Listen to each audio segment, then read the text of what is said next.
attentif à l'obéissance de ta parole. Que le peuple de Dieu avec moi dit 3 fois Amen. Que le peuple de Dieu dit 3 fois Amen avec moi. Que le peuple de Dieu dit 3 fois Amen avec moi.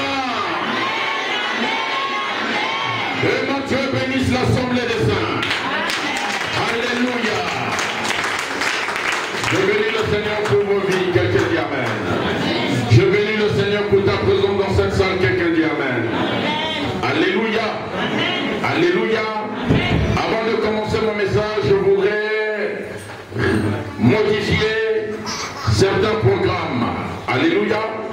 Alors, dimanche prochain, le culte va commencer à 14h30. Ce n'est plus à 15h. Le culte commencera à 14h30 et finira à 16h30 jusqu'à la fin de l'hiver. On garde ce calendrier. Et l'intercession du culte va commencer à 14h pile, de 14h pile à 14h30.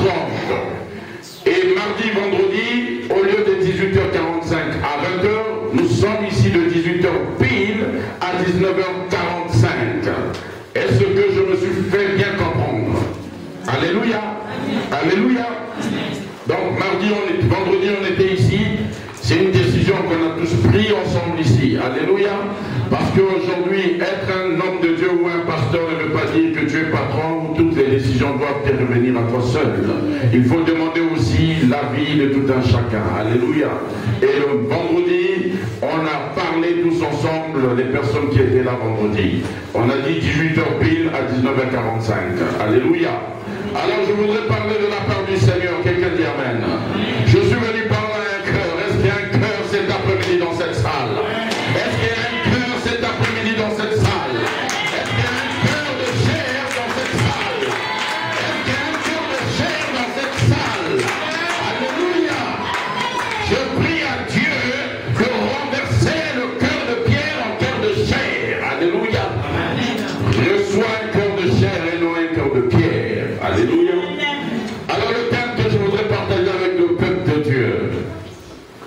Dis avec moi, c'est mon chemin. C'est mon chemin. Oh, dis-le avec bien. Dis-le avec enthousiasme. C'est mon chemin. Oh, frappe la poitrine, c'est mon chemin. C'est mon chemin. C'est mon chemin. C'est mon chemin. Est-ce que tu es avec moi, peuple de Dieu? C'est mon chemin. C'est mon chemin. Alléluia. Il y a beaucoup de personnes qui ont eu à traverser certaines situations, ils se sont retrouvés devant un chemin. Alléluia. Et si tu peux bien voir ici en France, tous les chemins ne se ressemblent pas. Quelqu'un dit Amen. Tu vas constater quand tu prendras la nationale, tu vas trouver des panneaux, et quand tu prendras l'autoroute, tu trouveras aussi d'autres panneaux. Alléluia. Et toi et moi cet après-midi dans cette salle, chacun de nous a eu à traverser ou à passer sur un chemin. Alléluia. Quand bien même, quand nous venons ici en Europe, tous ensemble, on a eu à parcourir ou à traverser ou à passer sur divers chemins. Quelqu'un dit Amen. Il y a un dicton qui dit dans le monde que tout chemin mène à Rome. Alléluia. Mais je voudrais dire au peuple de Dieu que toi et moi, enfants de Dieu, c'est vrai, le dicton dit tout chemin mène à Rome, mais toi et moi, en tant qu'enfants de Dieu, tout chemin ne mène pas à Rome. Je dis Amen à quelqu'un. Parce qu'il y a des chemins qui peuvent t'amener droit en enfer. Il y a des chemins qui peuvent t'amener droit à la porte étroite dont le Seigneur a ouvert pour toi et moi. Je dis Amen à quelqu'un. Il y a chemin et chemin. Sur ton chemin, sûrement tu as eu à traverser des difficultés, tu as eu à rencontrer des situations impossibles. Alléluia. Mais c'était ton chemin à toi, c'est ton chemin à toi.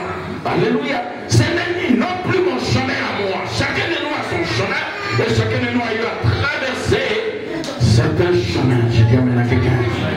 Et cet après-midi, je vais parler de mon chemin au travers de la parole de Dieu. Parce que c'est la parole de Dieu qui fait que toi et moi, nous soyons mûrs, nous soyons sages, nous soyons je ne sais pas, nous puissions resplendir, nous puissions briller au travers de la parole de Dieu. Je n'ai jamais vu un roman policier changer la vie de quelqu'un. Je n'ai jamais vu un roman photo transformer la vie de quelqu'un, mais la parole de Dieu te change, te transforme. Quelqu'un dit amen avec moi. C'est dans la parole de Dieu que tu trouveras le bon chemin. C'est pas dans les romans policiers, c'est pas dans des débuts de boissons, c'est pas dans les lieux publics, là où il y a la distraction que tu trouveras un bon chemin. Mais plus tu t'attardes dans la parole de Dieu, sur la parole de Dieu, il y a un chemin qui est devant toi. Quelqu'un dit amen. Je vais demander pour peut-être d'ouvrir nos Bibles dans le livre de Genèse 13. Genèse 13, je lis la parole à partir du verset 1. Du verset 1 au verset 13. Je lis la parole de Dieu. Genèse 13, le verset 13. Non, le verset 1 à 13. Abraham remonta d'Égypte vers le Néguiv avec sa femme et tout ce qui lui appartenait. Lot était avec lui. Abraham était très riche en troupeaux, en argent et en or.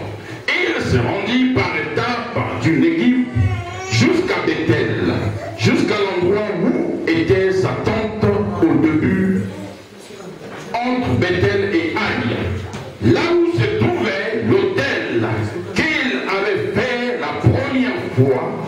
Là, Abraham fut appelé au nom de l'Éternel.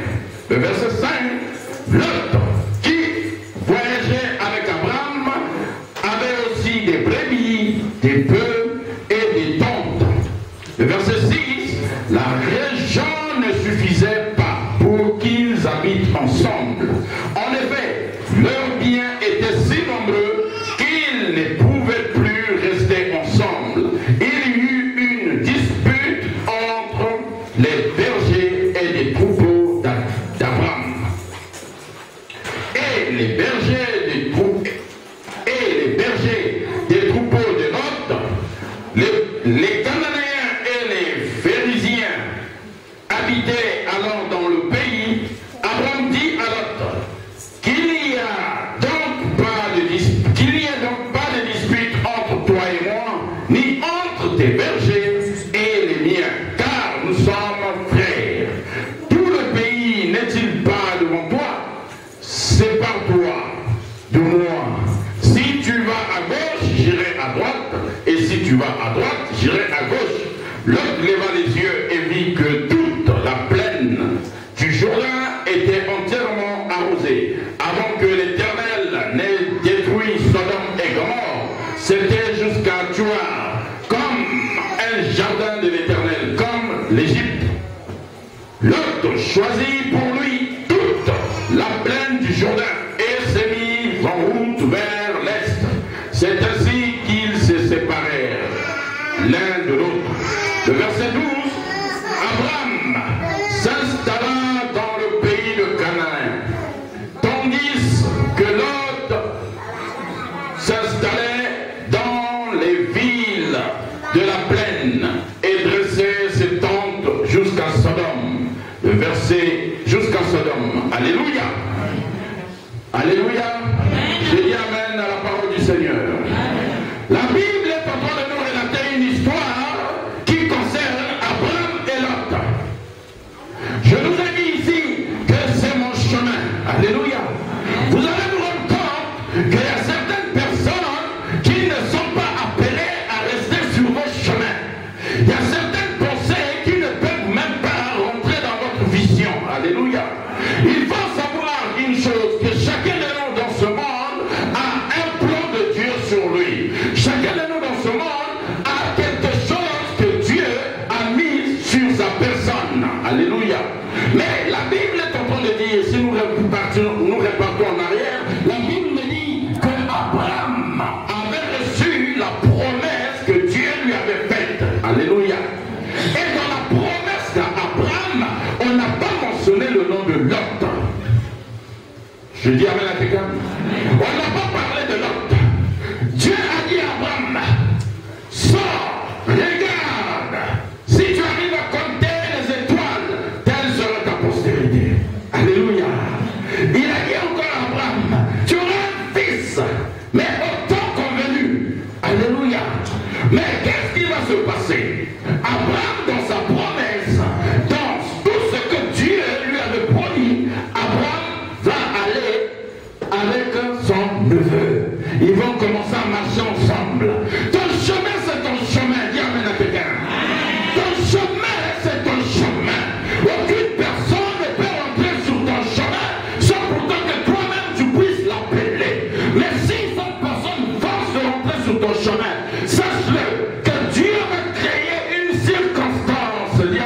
circonstance. Dieu va créer un problème entre vous deux pour que tu puisses rester sur ton chemin. Je suis en train de parler avec eux. Je suis en train d'encourager un peu. C'est ton chemin. Alors Abraham, chemin faisant, vont aller avec l'autre. Et comme Dieu dans sa suprématie, c'est-à-dire dans sa supériorité, il sait très bien faire les choses. Il a donné beaucoup de richesses à Abraham. Il a donné aussi des biens à l'autre. Chemin faisant, ils vont arriver quelque part. Il n'y avait plus assez de place pour mettre les tentes, pour s'occuper de leurs bœufs, de leurs brebis. Alléluia. Et qu'est-ce qui va se passer? Les serviteurs d'Abraham et les serviteurs de l'autre vont commencer à se battre, vont commencer à se disputer la place. Que non, c'est ma place. Oh non, c'est mon tour aujourd'hui. Oh non, non, ils se sont battus. Dit la Bible, ils se sont disputés. Alléluia. Quand déjà des personnes commencent à se chamailler, commencent à se disputer, la conclusion c'est quoi? C'est la bagarre. Alléluia. Mais Abraham savait qu'il y a un problème. Qu'est-ce qu'Abraham va faire? Il va appeler son neveu là. C'était son neveu. Il va dire, bon, écoute, prends, regarde bien. Fais le choix. Si tu vas à gauche, j'irai à droite. Si tu vas à droite, j'irai à gauche. Fais le choix. Alléluia. Et l'autre, comme vous savez dans la vie, frère, sœur, il faut faire extrêmement très attention dans la vie. Si ce n'était pas ta destinée, si ce n'est pas ta destinée, bien aimé, tu vas choisir tout ce qui brille. Et tout ce qui brille n'est pas de l'or. L'autre a choisi la bonne part. Lui, il pensait que là où je vais aller, il y aura le bonheur, il y aura la paix, il y aura tout. Alléluia.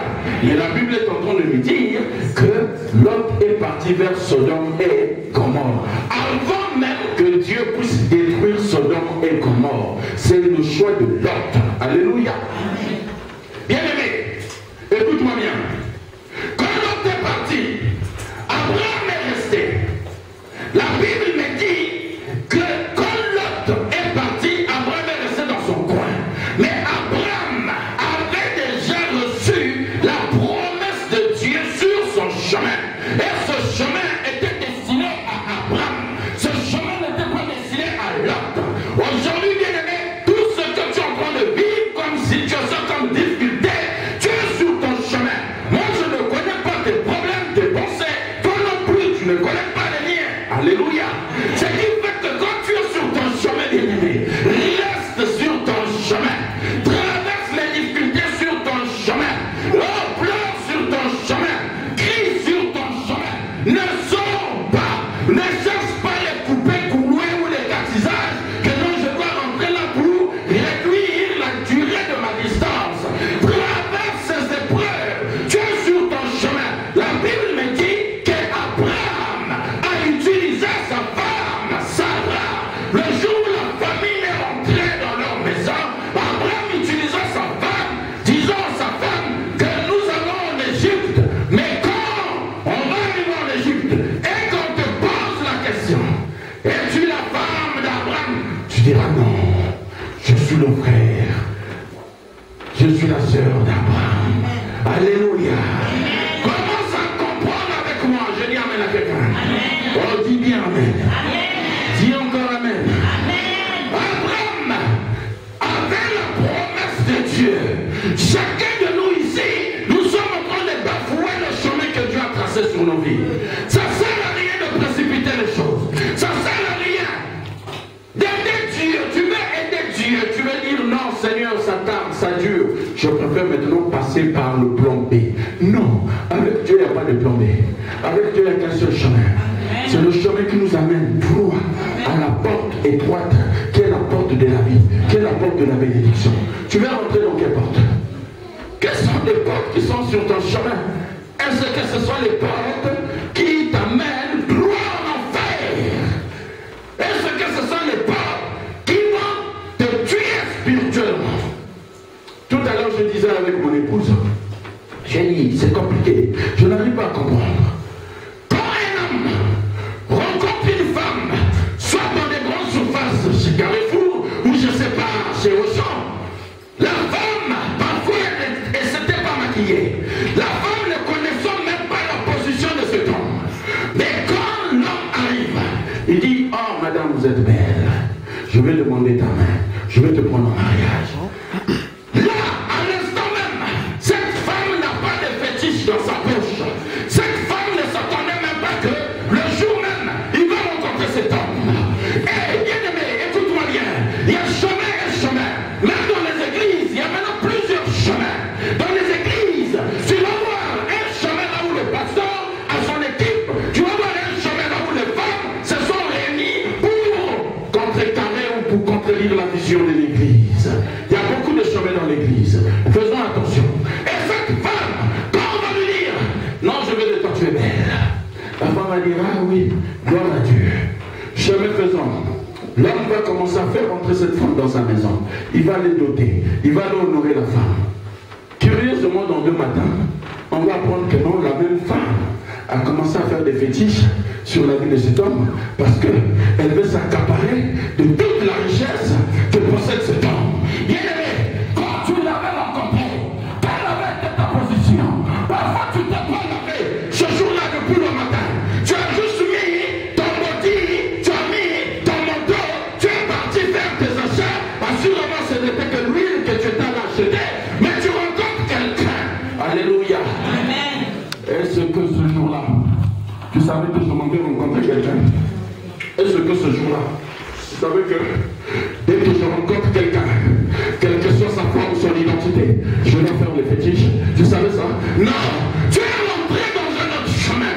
Le chemin dont je suis en train de te parler ici, c'est le chemin du désert. Tu dois passer par là, c'est obligatoire. Lui-même, il est passé par là, bien-aimé. Alors, Abraham savait qu'il avait la destinée de Dieu, qu'il avait la promesse de son Dieu. Mais ce jour-là, qu'est-ce qui va se passer? Il va dire à l'autre, va à gauche. Si tu vas à gauche, je vais à droite. Si tu vas à droite, je vais à droite. Alléluia. Tout ça, c'est Dieu qui crée de tels événements, bien-aimés. Ne te dis pas, non, ma soeur, mon frère, ne me dis plus bonjour. Ma soeur, quand elle me voit, même un coup de fil, elle ne m'appelle plus. Non, bénis Dieu. En toute chose, tu dois rendre grâce à Dieu. Tu es sur ton chemin. Comme ton chemin, c'est pour toi seul. Cette personne à qui tu es en train d'élever, honorer, ne peut pas rentrer dans ce chemin. Voilà pourquoi la personne a préféré se retirer de toi. Parce que ce n'est pas sa destinée. Ce n'est pas son chemin. Dis encore avec moi, c'est mon chemin. Oh, dis c'est mon chemin. C'est mon chemin. Oh, dis bien, c'est mon chemin. Bien-aimé, tu vas traverser le désert. Tu vas traverser le feu. Bien-aimé, j'ai dit à quelqu'un, un potier. J'ai dit à quelqu'un, l'argile ne peut pas dicter à un potier ce que le potier doit faire. J'ai dit à quelqu'un, c'est au potier de donner l'image à l'argile. Tant que tu resteras l'argile, tu dois obéir aux ordres du potier. Ton potier, c'est Dieu. Et toi, tu es l'argile. S'il décide de faire quelque chose, s'il décide de donner une forme, tu le plais. Oh, bien-aimé, tu ne peux pas lui dire, non, fais-moi gros. Fais-moi un gros ventre. Donne-moi des grosses fesses. Non, lui, il ne te dira, il ne va jamais t'obéir. C'est à toi d'obéir à ce Dieu. Il va te dire en bas, tu veux quoi? Que je puisse te donner un gros ventre? Non.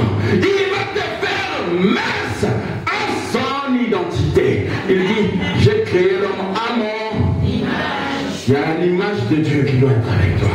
Et comme l'image de Dieu doit être avec toi, chacun de nous a son chemin. Alléluia. Tu es mince. Moi, je suis gros. Mais toi et moi, nous sommes fabriqués à une même image qui est l'image de Dieu. Je suis en train de dire amen avec toi. Oh, tu as raté une bonne occasion de dire amen. Parce qu'aujourd'hui, tu te sous-estimes même quand tu te vois toi-même. Pourquoi Dieu m'avait créé comme ça?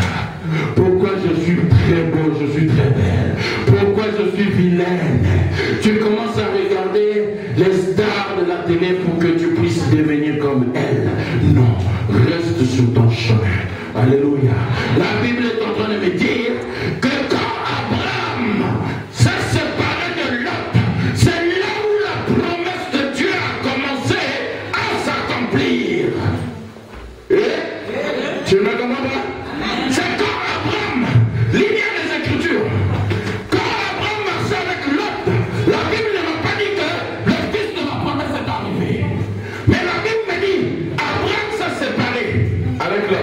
C'est là où la promesse de Dieu a commencé à s'accomplir dans la vie d'Abraham. Alléluia. Tu es seul sur ton chemin.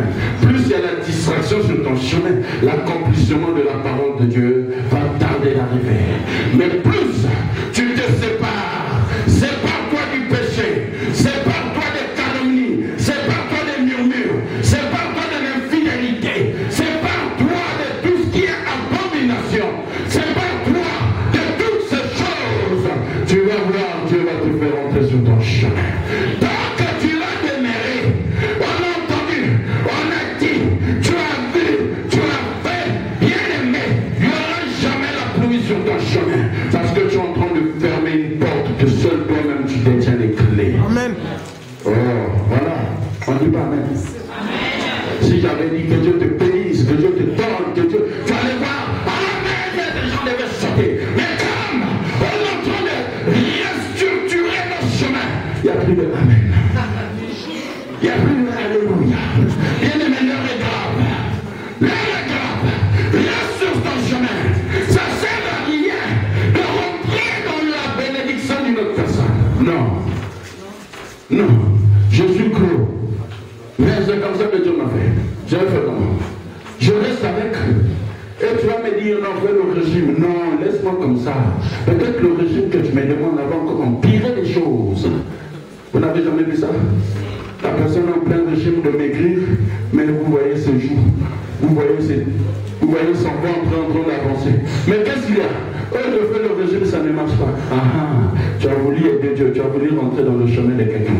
Bien aimé, laisse-moi comme ça, je suis à l'aise. Est-ce que tu peux acclamer le roi du roi? Laisse-moi comme ça. Laisse-moi comme ça. Alléluia. Abraham s'est séparé de son frère parce que les deux n'étaient pas sur un même chemin. Deux personnes ne peuvent pas marcher ensemble si les deux ne s'accordent pas. Je n'ai jamais vu un homme aller demander la main d'une femme. Si cette femme lui dit non, je ne veux pas de toi, un homme va gabarer, va dire qu'on monte, qu'on descende, je vais t'épouser. Comme moi ce jour-là j'avais dit qu'on monte, qu'on descende, mais aujourd'hui on est ensemble. C'était mon chemin. Alléluia. Tu ne vas pas rentrer dans des chemins qui vont te brûler la vie. L'homme s'est séparé de son frère Abraham. Et la bénédiction de Dieu a coulé dans la vie d'Abraham. Lis maintenant la suite. Lis la vie de Job. Lis le résultat de Job. Job avait choisi un autre chemin, bien aimé. Le chemin de Sodome et Gomorrhe. Il y avait l'abomination, il y avait l'homosexualité, il y avait l'inceste, il y avait des trahisons, il y avait l'abomination. Le mot même abomination, non, il y avait du bon là-bas. De l'autre, maintenant. Que Dieu vous bénisse. Amen. La vie de Lot à Sodome et Gomorrhe. Lisez la suite de Lot. Qu'est-ce qui s'est passé entre Lot et ses filles? Alléluia. Il y a chemin. Les filles de Lot ont commencé à regarder la nudité de papa. Quand tu regardes déjà la nudité de ton père, c'est un sacrilège, c'est l'abomination. Alléluia. Faut couvrir la nudité. C'est comme toi et moi aujourd'hui. Quand on parle de Bethsaïda, au lieu de couvrir l'église, tu exposes encore l'église. Alléluia. Mais tu oublies, l'église, ce n'est pas le nom de Bethsaïda, l'église, c'est toi et moi. Alléluia. L'église, ce ne sont pas ces bâtiments. L'église, c'est ton cœur, c'est ta façon de vivre, ta façon de parler, ta façon de regarder les choses. C'est à toi de couvrir la nudité de ton frère. Alors tu vas proclamer ou conjuguer avec moi la conjugaison de Caïn et Abel. Quand Caïn dit, suis-je le gardien de mon frère? Non. Toi et moi aujourd'hui, si tu tombes, je tombe avec toi. Si tu te lèves, je me lève avec toi. Alléluia. Non. On est sur le même chemin. Le chemin qui nous regroupe, qui nous rassemble ici, c'est le chemin du Jésus-Christ de Nazareth. Ce n'est pas une mutuelle. Ce n'est pas un nom. On va là-bas, on va se retrouver entre nous les Africains, entre nous. Non. Si tu as cette idéologie ou cette vision, bien aimé, il est temps pour toi de nous rejoindre sur le bon chemin. Il y a plus de Amen. Alléluia. Non. J'ai dit mardi, vendredi ici, j'ai dit on a notre soeur qui a accouché. Elle a fait 2 jumeaux. C'est pas facile d'entretenir 2 enfants seuls. Il y a beaucoup, regardez comment il y a beaucoup de mamans ici à Poumou. Beaucoup. Mais j'ai dit à maman, vraiment, l'urgence oblige. Arrangez-vous.